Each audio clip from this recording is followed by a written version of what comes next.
Alright, this is Enzo, log662. This one is about parasocial relationships. What are they, stupid ones, if you may ask? Well, they're these one-sided relationships between the media user and the media producer. Or in other words, when the man and a woman love each other very much, except the woman doesn't actually love the man or knows he exists, a stork comes and gives the man depression, and a parasocial relationship is born.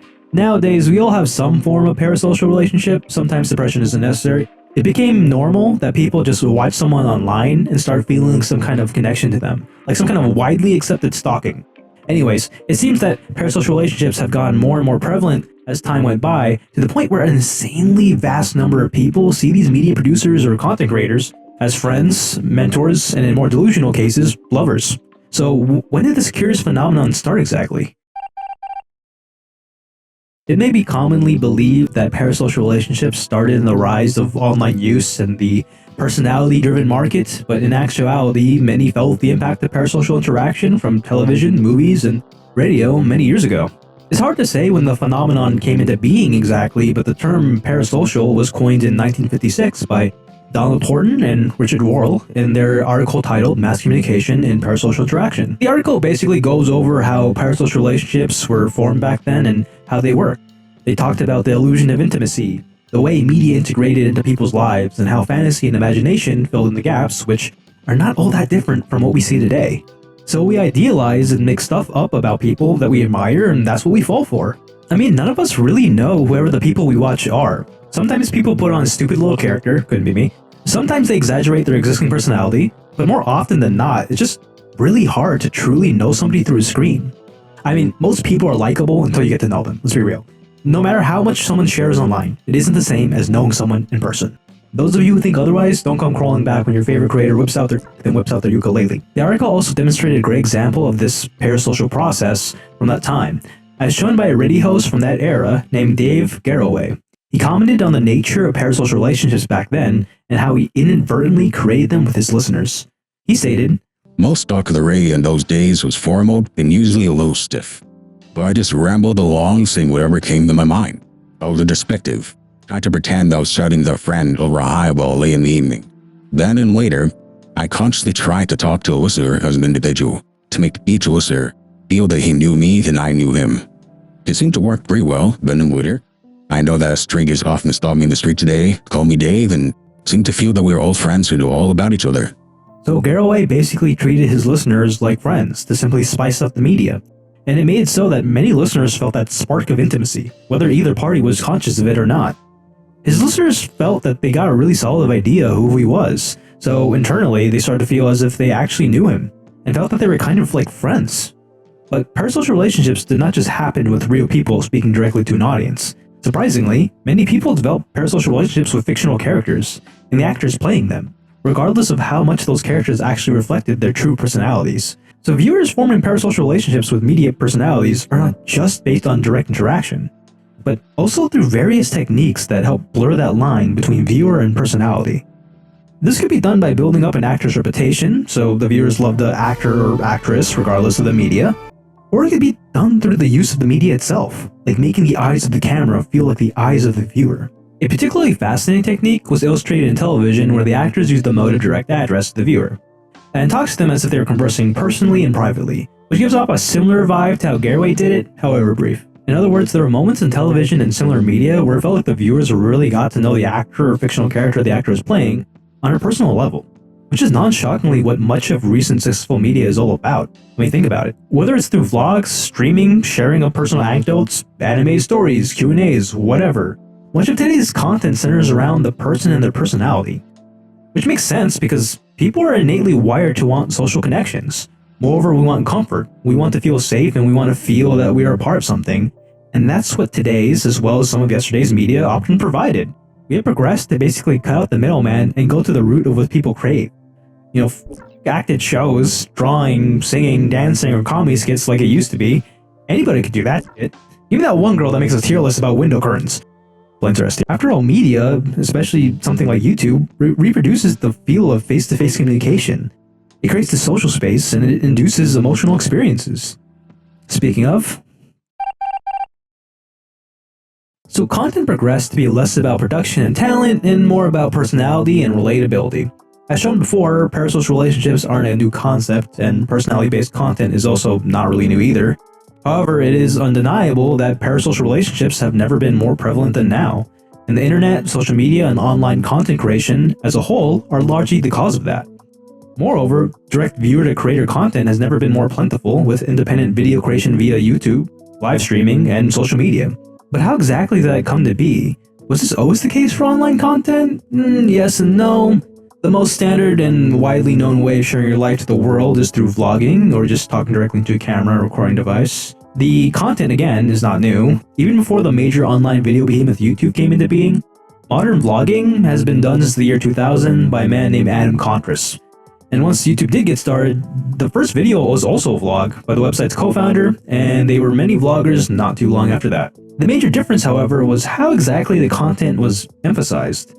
Some of those vlogs were not exactly focused on the person, but more on what they were doing, and some were more one-offs and candid recordings.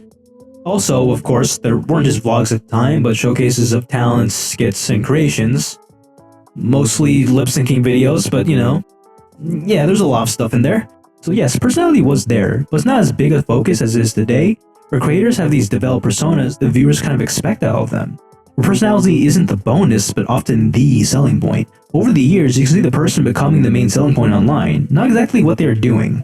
Think about how many YouTuber branded stuff there is now. You don't buy Feastables from MrBeast because he always knew him as the guy who made great chocolate videos, or Ludwig's bidets because he's a notoriously clean soul. Nah, you buy it because you're like, I want to support this dude who made me laugh and entertain me after I hated life for 8 hours straight. Of course, content and what they're doing still matters, and there are tons of people out there who find success without showcasing much personality at all. But a big chunk of people who find success share their personality, share their lives, and share their perspectives. Again, think about the vloggers who made content solely about their lives and what they did that day, what they're looking forward to, and told stories about themselves. You got that rise in YouTube gaming where you literally watch someone play a game, often for their reactions and jokes more than the actual gameplay, which is more like a visual aid. Here you go, by the way, just in case you lose interest. And you got some kind of fusion between the two with these YouTube challenges where you watch people do kind of stupid but mildly interesting things that you often would not do yourself, but piques your curiosity enough to watch someone else do it. You ever ask yourself why you're like watching people guess what burger they're eating like 10 different times? Let me guess, In-N-Out S tier, McDonald's C tier, Jack in the Box D tier. There, saved you 11 minutes. You even got people just reacting to stuff that I just listed out. And finally, streamers who do all of the above but live, which often furthers parasocial relationships tenfold. Why? Because it's not just like creating videos or posts where you just post them and people respond after, causing this delayed interaction, if any interaction at all. Now the viewers can get to interact with their favorite online personalities in real time. Don't get me wrong, I doubt most content creators out there scheming this up and planning to take advantage of their viewers or anything malicious like that. Well, most of them.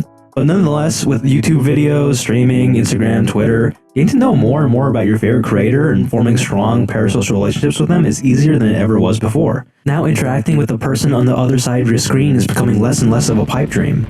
It is now the standard for many creators to sell their personalities online and interact with their fan base and give back as much as possible. Their friends, partners, insights, opinions, humor, etc. are now all the main selling point. These natural human qualities are now their marketability. So what exactly are the effects of this growth in personality-driven content in parasocial relationships? Well, there's a lot of them, affecting the viewers, the creators, and in more severe cases, culture as a whole. See, when you have these one-sided relationships, where no real communication can be had, certain boundaries are bound to be pushed, if not bulldozed. And people on both sides are bound to have taken various mental tolls, which I'll get into next. So first things first, are parasocial relationships largely negative or positive? Well, like most things, it's neither completely black nor white, but a whole lot of gray. As mentioned before, they do offer a tremendous amount of people comfort, connection, and entertainment. In fact, after watching stuff for a while now, it seems pretty common to see at least a couple of creators have even read out a letter or message from a fan who said that their content helped them out through a hard time. You always get these kind of messages, like, hey, so-and-so, I love your content and really helped me get through my depression, or my grandma's death, or my cancer, or my grandma's death due to cancer which caused my depression. I'm sure if you're watching this, you know what I'm talking about. Anyway, moreover, from a scientific standpoint, it is shown that parasocial relationships can help those with low self-esteem move towards becoming their ideal selves, as shown by this article. It basically goes over how we tend to form parasocial relationships with those who are similar to our ideal selves. Now, getting to know more about the person we form that parasocial relationship with helps us to reach the ideal self. So parasocial relationships can help inspire us and help us grow. While that is all valid, at the same time, it isn't always just sunshine and rainbows. Reviewers simply watch and support their creators, and creators appreciate and cater to their fans. Unfortunately, it is also known that parasocial relationships and social media in general can create great insecurity, unhealthy idolization, unrealistic expectations, and over-attachment in followers. Among the many things that we all collectively feel kinda bad about, but don't care enough to really change. Content creators can have their boundaries pushed, they can be stalked, cancelled, threatened, doxxed, harassed, or even worse. In some cases, either side can be taken advantage of, they can be scammed, they can be blackmailed, they can have their lives and their reputation ruined forever. Sure, I think most viewers logically know their favorite creator doesn't actually know them, even if they feel strongly about them. And I feel that most creators logically know that the numbers they see are real people, even if it's hard to fathom. Luckily, for the most part, it's just people who create entertainment and people who get entertained, but it just isn't always that simple. It's just impossible to find that every viewer of every creator understands that just because they feel familiar with their creator doesn't mean that the creator is actually their friend, nor are they someone actually put up on a pedestal or be treated like they aren't actually people. I'm sure we've all heard of famous people turning crazy, and I say it's largely part of no longer treating famous people as people, but everything from this ideal human to a fictional character to a commodity to whatever hell the individual wants them to be other than who they actually are. Believing that they are these perfect beings who aren't allowed to make any mistakes, canceling and harassing them at a drop of a hat, pressuring people to be in relationships, pressuring people to be out of relationships. Whatever it may be, it is often forgotten that creators are just people who happen to have found others who found them entertaining. And that it's unrealistic to hold them to a standard that most people don't even hold their loved ones to. On the flip side, it's impossible to find that every creator treats their fans with respect and does not take advantage of them. Whether it is in a monetary, mental, or sexual way, creators should not treat their fan base as exploitable pawns. You ever wonder what comes first, the predatory behavior or the YouTube clout? It's like the celebrity chicken or egg debate. It is obviously not always easy for either side to keep all these little things in mind, but it is also important for either side to not be dehumanized. That's why parasocial relationships are such a complicated issue, as there are all these little facets to it, and everything just mentioned is not even scratching the surface of the more subconscious psychological effects. For example, there's a more individual psychological look into the nature of parasocial relationships shown in the article, The Relations Between YouTube Addiction, Social Anxiety, and Parasocial Relationships with YouTubers. A moderated mediation model based on cognitive behavioral frameworks, computers, and human behavior. God, that is long. Well, this is a lot to take in. I'll put it up on the screen here. It's a kind of a lot to dissect, but to sum up, the three variables are interconnected, cause each other, and perpetuate each other. The potential harm of parasocial relationships isn't just about the directly toxic and dangerous interaction between viewer and creator, but also the indirect effect that affects people's mental health and skews their perceptions. And social anxiety and addiction are just a couple of potential issues. So basically, parasocial relationships affect everyone's mental health, skews a whole lot of social dynamics, and is overall a really messy subject. Like, while parasocial relationships and online content have been known to help people mentally, like with anxiety in some cases, it can also be the very thing that causes anxiety in others. Things are unfortunately not always straightforward and simple, where it's just a one-size-fits-all situation where things are solely good or bad. That said, things are never hopeless. I believe that more and more people are becoming aware of it, which is a good start. I am definitely not the first one to make the video about this.